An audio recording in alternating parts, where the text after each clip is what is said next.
2014ನಲ್ಲಿ ಚುನಾವಣೆ ಬರೋ ಮುಂಚೆ ಮೋದಿಯವರು ಪ್ರಧಾನಮಂತ್ರಿ ಘೋಷಣೆ ಮಾಡಿದ್ರು, 2 ವರ್ಷಕ್ಕೆ 2 ಕೋಟಿ ಜನರಿಗೆ ಯುವಕರಿಗೆ ಡ್ಯೂಟಿ ಕೊಡ್ತೀರಿ, ಅವ್ರಿಗೆ ಉದ್ಯೋಗ ಕೊಡ್ತೀರಿ ಅಂತ. ಪ್ರತಿ ಒಬ್ರಿಗೆ 15 ಲಕ್ಷ ಕೊಡ್ತೀರಿ ಅಂತ ಹೇಳಿದರು. ಬರೀ ಜುಮ್ಲಾಗ್ಲಿ ಹೇಳ್ಕೊಂಡು ಬಂದರು. ಆಮೇಲೆ ಹೋಮ್ ಮಿನಿಸ್ಟರ್ ಅಮಿತ್ ಶಾ ಅವ್ರನ್ನ ಕೇಳ್ತಾ ವಿಡಿಯೋ ಮಾಧ್ಯಮದಿಂದ, ಅದು ಜುಮ್ಲಾ ನಾವು ಓಟ್ ಕೇಳ್ಸೋಕ್ಕೆ, ನಾವು ಅಧಿಕಾರಕ್ಕೆ ಬರೋಕ್ಕೆ ಅಂತ ಹೇಳಿದರು. ಇವಾಗ 2 ಸತಿ ಅವ್ರು ಅಧಿಕಾರಕ್ಕೆ ಬಂದು ಏನು ಮಾಡೇ ಇಲ್ಲ. ಬರೀ ರೇಟ್ಗಳು ಜಾಸ್ತಿ.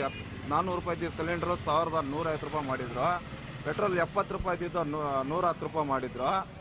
ಇವಾಗ ಮತ್ತೆ ಚುನಾವಣೆಯಲ್ಲಿ ಏನು ಹೇಳ್ತಾ ಇದ್ರೆ, ಮತ್ತೆ ನಾವು ಅಧಿಕಾರಕ್ಕೆ ಬರ್ತೀರಿ ಅಂತ ಹೇಳ್ಕೊಂಡು ಬಂದರು. ಫಸ್ಟ್ ಫೇಸ್ನಲ್ಲಿ ಅವರು ಎಲ್ಲಿ ಇಲ್ಲ. ಅವರು 100 ಚಿಲ್ಲರೆ ಸೀಟು ಎಲೆಕ್ಷನ್ ನಡೆದಿದ್ದಾರೆ, ಪೋಲಿಂಗು.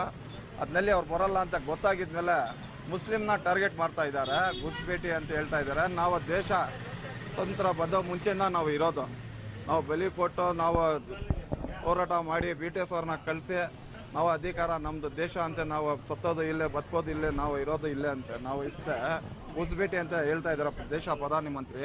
ಹಿಂದೂಸ್ತಾನ್ ಎಲ್ಲರದು ಅದು ಹೇಳ್ತಾ ಇರೋದು ಸುಳ್ಳೋದು. ಅದು ಎಲೆಕ್ಷನ್ ಕಮಿಷನರು ಅದ್ರ ಮೇಲೆ ಜಾಂಚ್ ಮಾಡಬೇಕು. ಯಾಕಂತ ಒಂದು ಸಂವಿಧಾನ ದೇಶ ಪ್ರಧಾನಮಂತ್ರಿ ಹಂಗೆ ಹೇಳ್ಬಾರ್ದು. ಡಾಕ್ಟರ್ ಅಂಬೇಡ್ಕರ್ ಅವರು ಸಂವಿಧಾನ, ಬಾಬಾ ಸಾಹೇಬ್ ಅಂಬೇಡ್ಕರ್ ಸಂವಿಧಾನ ಯಾವ ಥರ ತಗೊಂಡ್ಬಂದ್ರು ಆ ತಕ ಇವಾಗ ನಡೀತಾ ಇದೀವಿ ನಾವು.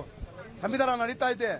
ಸಂವಿಧಾನ ಓಡಿಸೋಕ ನಮ್ಮ ಮೋದಿಯವರು, ಅಮಿತ್ ಶಾ ಅವರು, ಗಡ್ಕರಿ ಅವರು ಯಾವುದೋ ಬೇರೆ ಬೇರೆ ಮಾತಾಡಿಕೊಂಡು ಇದು ಸಾಹೇಬ್ರ ಬಗ್ಗೆ, ಆ ಜಾತಿ ಬಗ್ಗೆ, ಎಲ್ಲ ಜಾತಿ ಸಮುದಾಯ ಒಂದೇ, ಯಾರು ಇದ್ರಾಗ ಮಾರೋದಿಲ್ಲ, ಒಂದು ಹೆಂಗಸು ಗಂಡಸರು.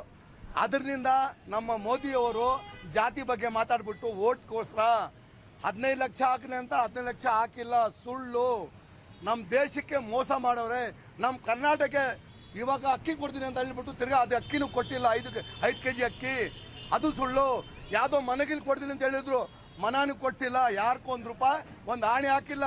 12 ಲಕ್ಷ ಹಾಕಿದ್ರ ನಮ್ಮ ಮೋದಿ ಸಾಹೇಬರು, ನಮ್ಮ ಪ್ರಧಾನಿಯವರು ಹಾಕಿಲ್ಲ. ನಮ್ಮ ದೇಶಕ್ಕೆ ದ್ರೋಹ ಮಾಡವ್ರೆ. ಅದನ್ನ ದಯವಿಟ್ಟು ಈ ತಿಳ್ಕೊಂಡು ಎಲ್ಲ ಜಾತಿ ಸಮುದಾಯ ಮಾಡಿ ಈ ಸರ್ತಿ ಕಾಂಗ್ರೆಸ್ಗೆ ಓಟ್ ಹಾಕೋದು. ನಮ್ಮ ಸರ್ಕಾರ ಅಲ್ಲಿ ಬರ್ತದೆ, ಸೆಂಟ್ರಲ್ 400 ಸೀಟ್ ನಾವು ತಗೊಂತೀವಿ. ಸರ್ತಿ 400 ಸೀಟು ತಗೊಂತೀವಿ. ಆಮೇಲೆ ಮೋದಿ ಅವ್ರ ಬಗ್ಗೆ ಏನು ಮಾತಾಡುವ ನಮ್ಗೆ ಹೇಳೋದು ನಾವು. ಯಾಕಂದ್ರೆ ನಮ್ಮ ಪ್ರಧಾನಿಯವರು ತಪ್ಪು ಹೇಳಬಾರ್ದು, ಮಾತುಗಳು ತಪ್ಪು ಹೇಳಿದ್ರೆ ತೆಲುಗು ಬರ್ತದೆ.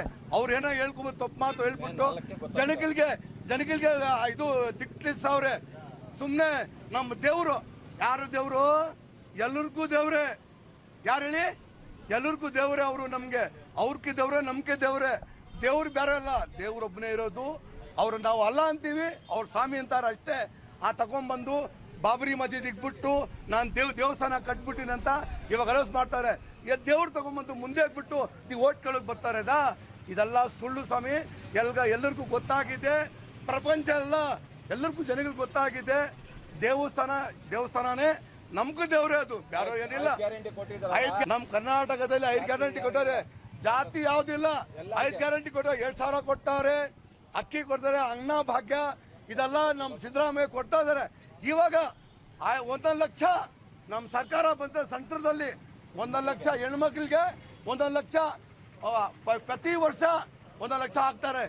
ಯಾರು?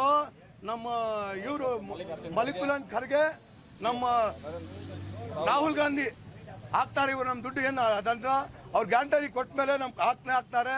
ನಮ್ಮ ಮೋದಿ ಅವರು ಸುಳ್ಳು ಹೇಳ್ಬಿಟ್ಟು ಜನಗಳಿಗೆ ಯಾರು ಮಾಸರು, ಯಾರು ಯಾವ ಮಾಡಬೇಡ್ರಿ. ದಯವಿಟ್ಟು ಯಾರು ಯಾವ ಮಾಡಬೇಡ್ರಿ. ಹೆಂಗಸರ 2 ಸರಿ ಯಾವ ಮಾಡಿದ್ರೆ 10 ವರ್ಷದಿಂದ, ಇವಾಗ ಯಾವ ಮಾಡೋದು ಬೇಡ. ದಯವಿಟ್ಟು ಎಲ್ಲರೂ ಕಾಂಗ್ರೆಸ್ಗೆ ಓಟ್ ಹಾಕಿ ಅಂತ ನಿಮ್ಗೆ. ಜೈ ಹಿಂದ್, ಜೈ ಕರ್ನಾಟಕ.